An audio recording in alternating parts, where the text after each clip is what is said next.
So அவரை உலகமே இது கும்பிட ஆரம்பிச்சிருச்சு. முதல்ல அவரை கும்பிட்டுட்டு தான் பண்ணணும்னு. இந்த கதை வந்து இது சாதாரணமான கதை அல்ல. இந்த கதைக்கு பின்னாடி ஒரு பெரிய சயின்ஸ் இருக்கு.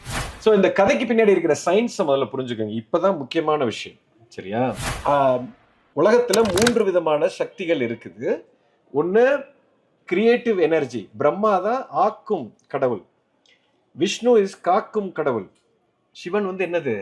அழிக்கும் கடவுள். அதுதான் அழிக்குன்னா உலகத்தை அழிக்கிறது இல்லை, அகங்காரத்தை அழிக்கிறார். ஸோ அந்த கணபதியினுடைய தலையை வெட்டுறாரு அப்படின்னா அவன் அகங்காரத்தை அழிக்கிறார். போடா அப்படின்னு தூக்கி போடுறார். சிவனை நம்ம தேட வேண்டாம், தெய்வத்தை நீங்க தேடாதீங்க. நமக்குள்ள இருக்கிற எதிர்மறையான எண்ணங்களும் சிந்தனைகளும் அழுக்குகளும் எப்ப நான் எடுக்கிறனோ கடவுள் நம்மளை தேடி வருவார். நம்ம அவரை தேட வேண்டிய அவசியம் இல்லை.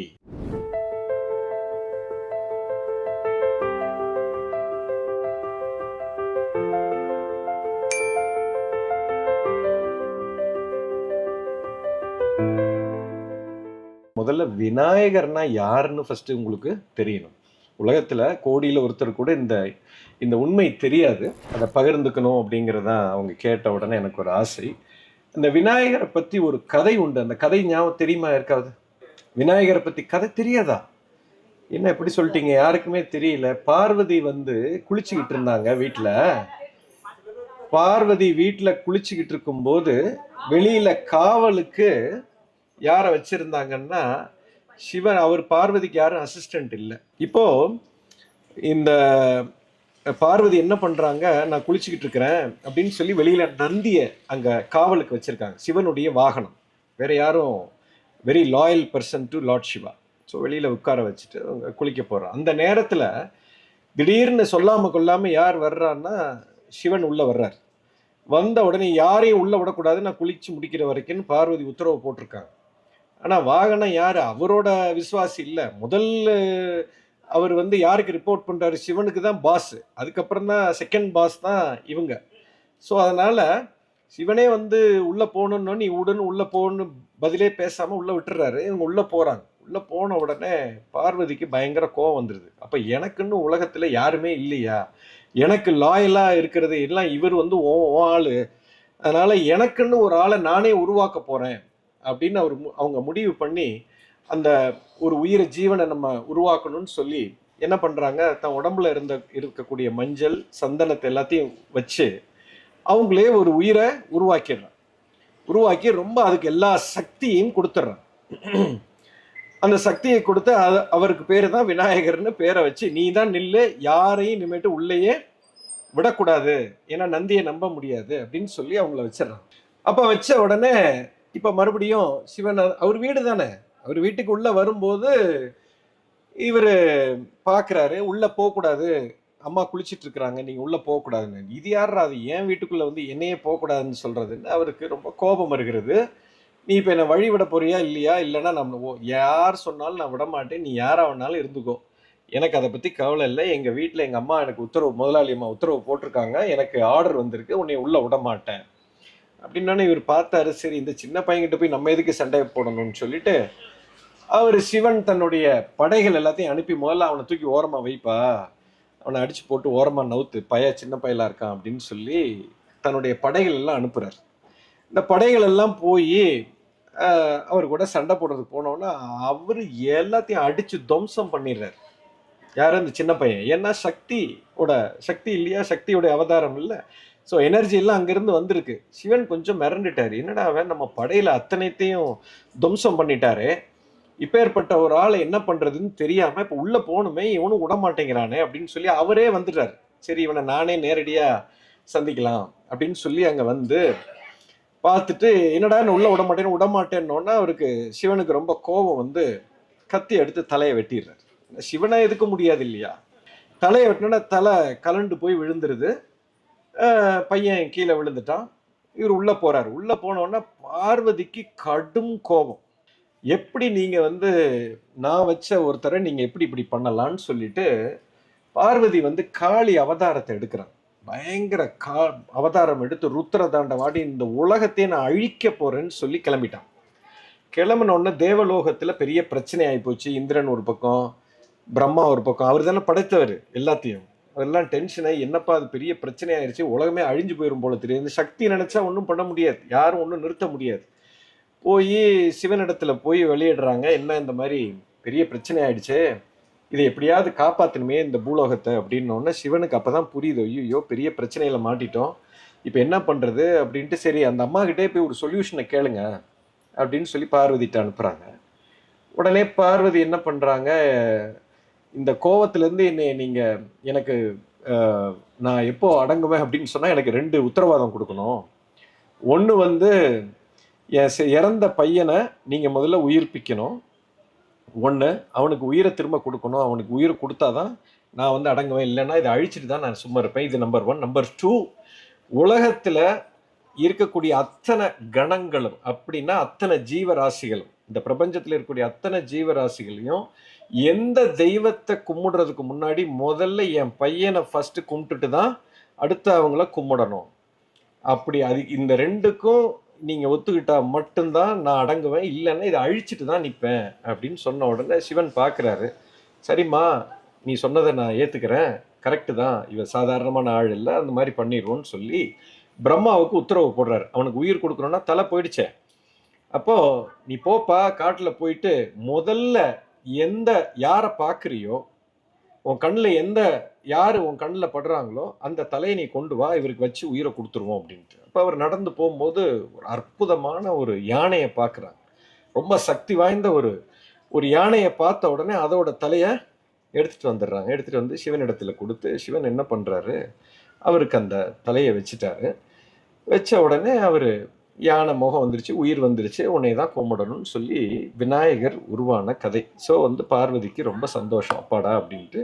ஸோ அவரை உலகமே இது கும்பிட ஆரம்பிச்சிருச்சு, முதல்ல அவரை கும்பிட்டுட்டு தான் பண்ணணும்னு. இந்த கதை வந்து இது சாதாரணமான கதை அல்ல, இந்த கதைக்கு பின்னாடி ஒரு பெரிய சயின்ஸ் இருக்கு. ஸோ இந்த கதைக்கு பின்னாடி இருக்கிற சயின்ஸை முதல்ல புரிஞ்சுக்கோங்க, இப்போதான் முக்கியமான விஷயம், சரியா? இப்போ ஃபர்ஸ்ட் பார்வதி குளிச்சுக்கிட்டு இருக்கிறாங்க. ஓகே, குளிச்சுக்கிட்டு இருக்கும்போது சிவன் அங்கே வருகிறார். இதனுடைய அர்த்தம் என்னன்னா, தன்னுடைய உடம்பில் இருக்கக்கூடிய உடல் மனதில் இருக்கக்கூடிய அழுக்கை, எனக்குள்ள இருக்கிற நெகட்டிவான விஷயங்கள், குளியல்ங்கிறது என்ன, நம்ம உடம்புல இருக்கிறது என்ன பண்றோம், அது சிம்பாலிக்கா என்ன சொல்றாங்க, பார்வதிங்கிறது சக்தி, அதாவது பிரபஞ்சத்தில் இருக்கக்கூடிய சக்தி, எனர்ஜி, அவங்களுடைய சொரூபம் தான் பார்வதி. பார்வதி தான் சக்திக்கான மூலம், சரிங்களா?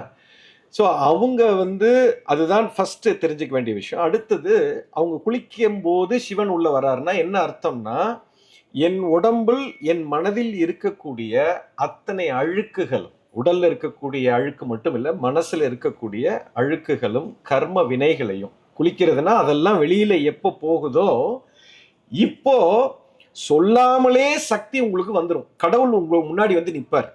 அதனால அவங்க குளிச்சுக்கிட்டு இருக்கும்போது சிவனே வந்து நிற்பாரு, கூப்பிட வேண்டாம், அவரே வந்துருவார். சிவனை நம்ம தேட வேண்டாம், தெய்வத்தை நீங்க தேடாதீங்க, நமக்குள்ள இருக்கிற எதிர்மறையான எண்ணங்களும் சிந்தனைகளும் அழுக்குகளும் எப்ப நான் எடுக்கிறனோ கடவுள் நம்மளை தேடி வருவார், நம்ம அவரை தேட வேண்டிய அவசியம் இல்லை. இது ஃபர்ஸ்ட் நம்ம தெரிஞ்சுக்க வேண்டிய, அதுதான் அந்த குளியல். அப்போ நந்தி வந்து என்ன பண்றாரு, சிவனை உள்ள விட்டுறாரு. ஏன்னா இந்த பார்வதிங்கிறது கிரியேஷன், நல்லா புரிஞ்சுக்கோங்க. இந்த பிரபஞ்சத்துல 2 தான் இருக்கு, ஒன்னு கிரியேஷன், இன்னொன்னு கிரியேட்டர். 2 பேர் தான். படைப்பு, உலகத்துல இருக்கிற அத்தனை ஜீவராசிகளும் 85 லட்சம் உயிரினங்கள் இருக்குது, இது அத்தனை படைப்பு, கிரியேஷன். நம்ம எல்லாமே படைப்பை சார்ந்தவர்கள், நம்மளை படைச்சவர் ஒருத்தர் இருக்கார். The person who has created and the creation, these are the two. The creation is Parvati and the creator is Shiva. இது இல்லையேல் இது இல்லை, இது இல்லையேல் அது இல்லை.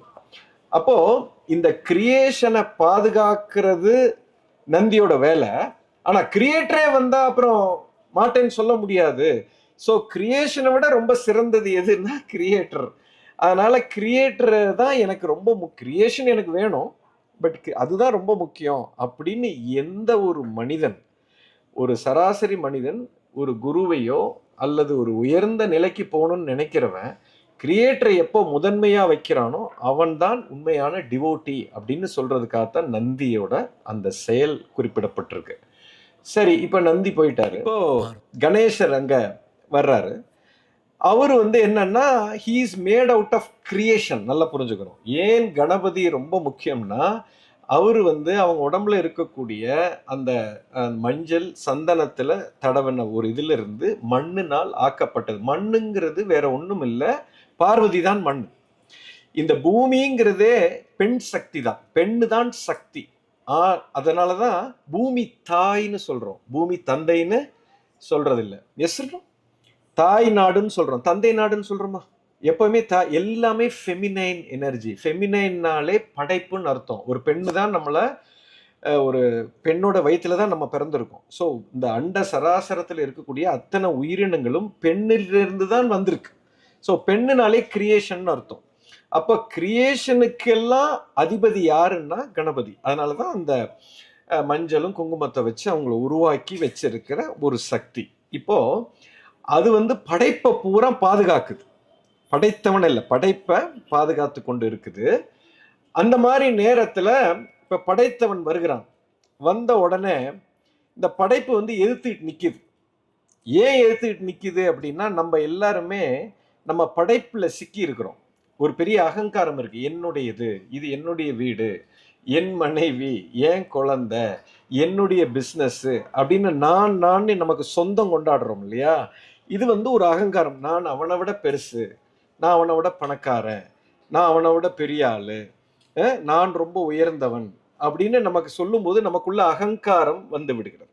நான் அப்படிங்கிற ஒரு விஷயம் அங்க பெருசா வந்துருச்சுன்னா மை ஹெட் இஸ் வெரி ஸ்ட்ராங்னு அர்த்தம். when a person's head is very strong, his ego is very strong. That is the symbolic representation. அப்போ கணபதி வந்து நான் உன்னை விடமாட்டேன்னு அந்த அங்க பிடிவாதமா நிக்கிறது, it symbolically represents your ego. So அந்த அந்த அகங்காரத்தை யார் அழிக்க போறா அப்படின்னா சிவன் தான் அழிக்க போறா. அதனாலதான் அந்த தலையை வெட்டுறார். உலகத்துல 3 விதமான சக்திகள் இருக்குது. ஒன்று கிரியேட்டிவ் எனர்ஜி, பிரம்மா தான் ஆக்கும் கடவுள், விஷ்ணு இஸ் காக்கும் கடவுள், சிவன் வந்து என்னது அழிக்கும் கடவுள். அதுதான் அழிக்குன்னா உலகத்தை அழிக்கிறது இல்லை, அகங்காரத்தை அழிக்கிறார். ஸோ அந்த கணபதியினுடைய தலையை வெட்டுறாரு அப்படின்னா அவன் அகங்காரத்தை அழிக்கிறார். போடா அப்படின்னு தூக்கி போடுறார். அவன் அகங்காரத்தை எப்போ நீங்க அழிச்சிட்டீங்களோ, இப்ப பார்வதி என்ன பண்றாங்க? பார்வதி என்ன சொல்றாங்க? கழுத்தை வெட்டின உடனே நான் அந்த உலகத்தையே அழிக்க போறேன்னு சொல்றாங்க. அப்படின்னா என்ன அர்த்தம்னா, எப்போ ஒரு மனிதனுக்கு அகங்காரம் இல்லையோ, இப்போ இந்த கிரியேஷன் இருக்கு இல்லையா, இந்த படைப்பு மேல இருக்கிற பற்று போயிடுச்சுன்னு அர்த்தம். அப்போ பற்று போயிடுச்சுன்னா இப்போ படைப்பு என்ன பயன்படுத்தலாம், ஆனா அது மேல எனக்கு என்ன இல்லை, பற்று இருக்கக்கூடாது. நம்ம கஷ்டப்படுறதே எதனால கஷ்டப்படுறீங்க? பற்றுனாலதான். இப்ப என்னோடது அப்படின்னு நீங்க எப்போ நினைக்கிறீங்களோ உங்களுக்கு கஷ்டம் வந்துடும். இது என்னோட. இப்போ ஒரு கார்ல போறீங்க, உங்க கார்ல போறீங்க, ஒரு சின்ன உதாரணம். உங்க கார்ல நீங்க போகும்போது புது கார் வாங்கியிருக்கீங்க, கல் வந்து கண்ணாடியில விழுந்துருச்சு, கண்ணாடி விண்ட்ஷீல்டு உடஞ்சிருச்சு. இப்போ அந்த விண்ட்ஷீல்டு தான் உடஞ்சிருக்கு, உங்களுக்கு ஒன்றும் ஆகல, ஆனா நமக்கு உள்ள வலிக்கும். ஐயோ என் புது கார் இப்படி உடஞ்சு போச்சு, நெஞ்சு வலிக்கும். சரியா? இப்ப இதே சம்பவம் உங்க ஃப்ரெண்டோட கார்ல போறீங்க, அதே மாதிரி கல்லு விழுந்து விண்ட்ஷீல்ட்ல வந்து விண்ட்ஷீல்டு உடஞ்சிருச்சு. இப்போ உங்களுக்கு வலிக்குமா? வலிக்கவே வலிக்காது. அப்போ அந்த வலி விண்ட்ஷீல்டு உடைஞ்சதுனால வலி வந்துச்சா, இல்ல என்னுடையதுங்கிறதுனால வலி வந்துச்சா? தெளிவா புரியுது.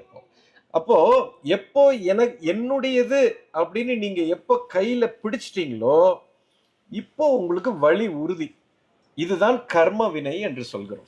சோ நீ என்னுடையது என்னுடையது என்னுடையதுன்னு ஒருத்தன் எப்போ அகங்காரத்துல நிக்கிறானோ அவனை அழிக்கிறதுக்கு தான் சிவன் அங்கே வருகிறார். அப்போ எப்போ அது என்னுடைய அகங்காரம் என்னுடையது இல்லை, ஆனா நான் இதை பயன்படுத்தலாம், தப்பு இல்லை. நீங்க நல்லா சம்பாதிக்கலாம், கார் வாங்கலாம், வீடு வாங்கலாம், சொத்து வாங்கலாம், எல்லாத்தையும் அனுபவிக்கலாம், விட்டுட்டு ஓடணுங்கிறது அவசியம் இல்லை. ஆனா என்னுடையதுன்னு சொந்தம் கொண்டாடினீங்கன்னா வலி வந்துடும், உயிர் போற மாதிரி வலிக்கும். அங்கேதான் அகங்காரம் வருகிறது. அப்போ அந்த அகங்காரத்தை எப்ப அழித்து விட்டீர்களோ, என்னுடையது என்று என்னைக்கு இல்லாமல் போய்விட்டதோ, இப்ப பார்வதி என்ன சொல்றாங்கன்னா உலகத்தை அழிச்சிட்டாங்க அப்படின்னா, அழிக்கல, இந்த உலகத்தினுடைய பாதிப்பு எனக்கு வராது. அப்படிங்கிறதுக்காக சிம்பாலிக்கா அவங்க உலகத்தை அழிச்சிருவேன்னு அதை சொல்லிட்டாங்க. You understand? ஸோ அதுதான் அங்கே சிம்பாலிக்கா சொல்லப்பட்ட ஒரு விஷயம். இப்போ இப்போ தலை போயிடுச்சு. இப்போ பார்வதி, இப்போ சிவன் பார்க்குறாரு, இவன் அகங்காரம் போயிடுச்சு. அப்போ இவன் என்ன பண்றாங்க, இன்னொரு தலையை கொண்டு வைக்கிறாங்க. இன்னொரு தலை என்ன? யானையோட தலை, பெரிய தலை. அது என்ன, அதோட சிக்னிஃபிகன்ஸ் என்னன்னா, முதல்ல பார்க்கக்கூடிய ஒரு பெரிய ஈகோவை கொண்டு வந்து வைக்கிறாங்க. It is not a big ego, it is called a functional ஈகோன்னு சொல்லுவோம். அதாவது ஏதோ ஒரு பொருளை என்னோடது அப்படின்னு சொல்றதுக்கும் அண்ட சராசரமே என்னோடதுன்னு சொல்றதுக்கும் வித்தியாசம் இருக்கு இல்லையா? இப்போ உங்க குழந்தை மேல நீங்க ரொம்ப பாசமா இருக்கீங்க.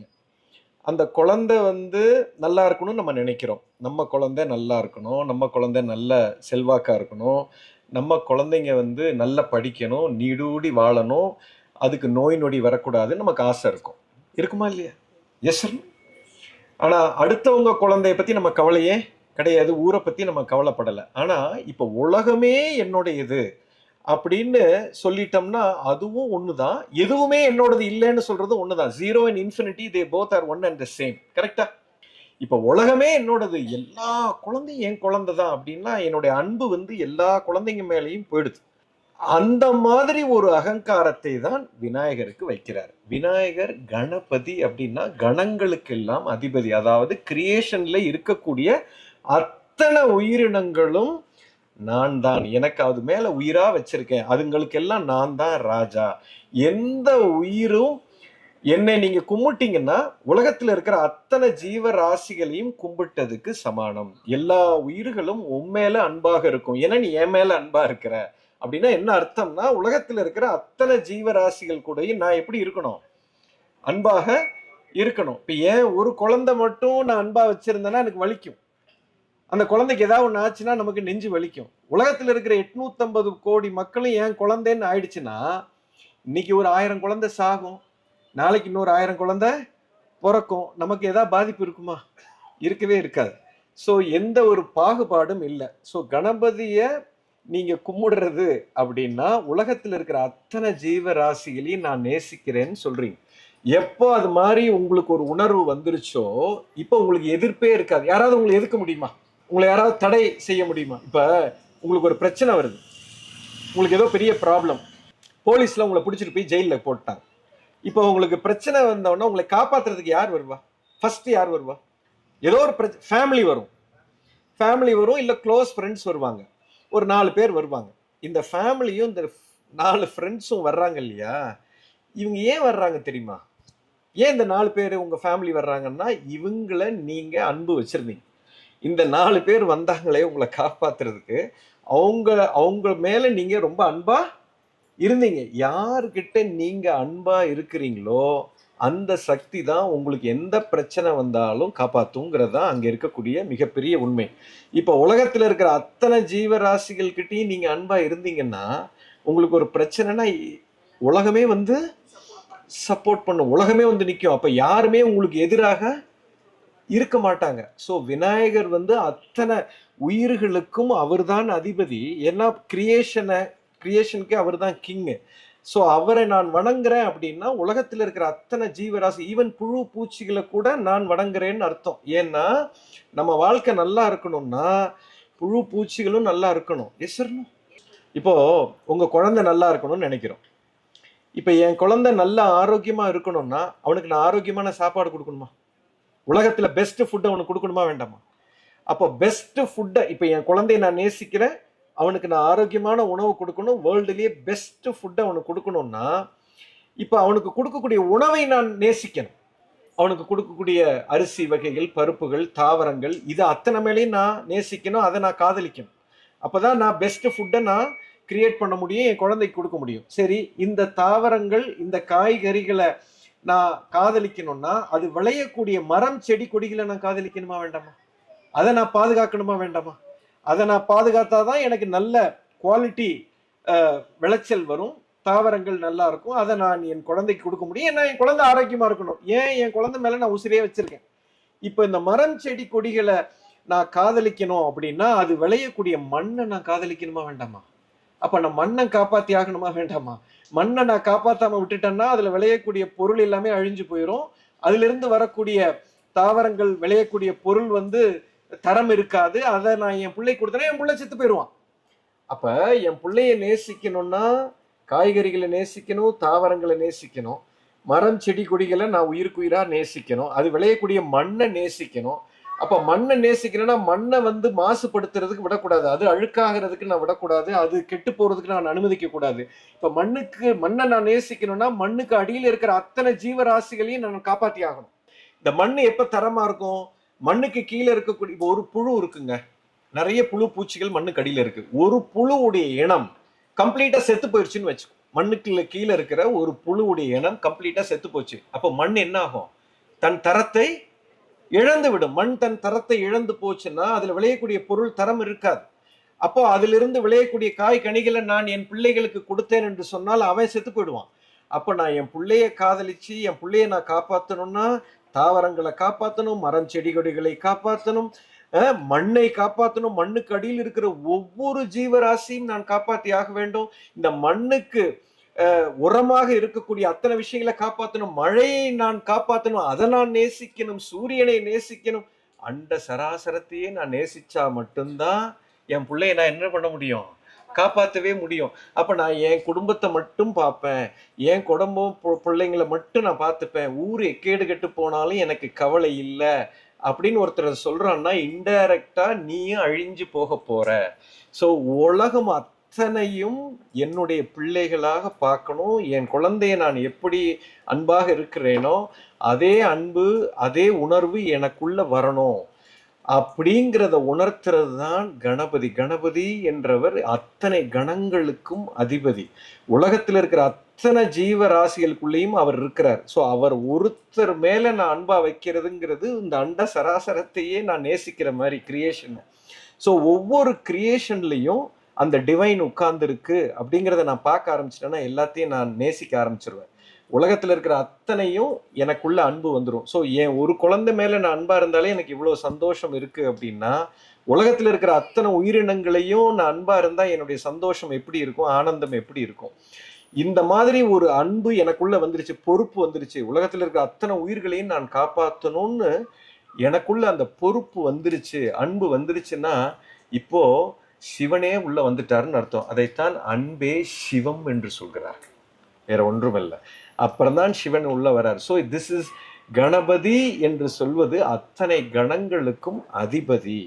ஸோ கிரியேஷனுக்கு கிங் வந்து கணபதி. கிரியேஷனை எப்போ ஒருத்தன் மதிக்கிறானோ இப்போ கிரியேட்டர் தானாக வருவார். ஸோ அடுத்த படி அந்த முக்திங்கிற நிலைக்கு ஒருத்தன் போகணும் அப்படின்னா, இறைவனை ஒருத்தன் பார்க்கணும்னா முதல்ல இறைவன் படைத்த படைப்பை மதிக்க வேண்டும்.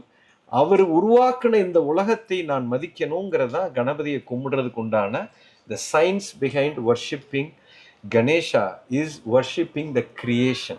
So it is called, he is residing in the மூலாதாரம். மூலாதாரம்ங்கிறது என்னன்னா நம்ம உடம்புல இருக்கக்கூடிய மூலாதார சக்கரத்தில் தான் இருக்கிறார். It is symbolically represented as a yellow color. That is the lowest chakra. மூலாதாரம், சுவாதிஷ்டானம், மணிப்புரகா, அனகதா, விஷுதி, ஆக்னான்னு சொல்கிறோம். ஸோ மூலாதாரத்தில் தான் கணபதி என்பவர் உட்கார்ந்து கொண்டிருக்கிறார். பூமி காரகன் எதனா கிரியேஷனோட கனெக்டடான person. So the significance of worshipping, first கிரியேஷனை தான் நம்ம கும்பிடணும். படைப்பு எல்லாமே creation. Creation means every one. You have to worship every being in the planet. So அதை தான் சிம்பாலிக் ரெப்ரசன்டேஷனாக நம்ம கணபதியை கும்பிடுறோம். இதை கும்பிடலைன்னா தெய்வம் உங்ககிட்ட வரவே வராது. அதுதான் சிம்பாலிக் ரெப்ரசன்டேஷன். அதனால தான் இதை முதன்மை கடவுளாக வைத்திருந்தோம். Okay, this is the science behind that story.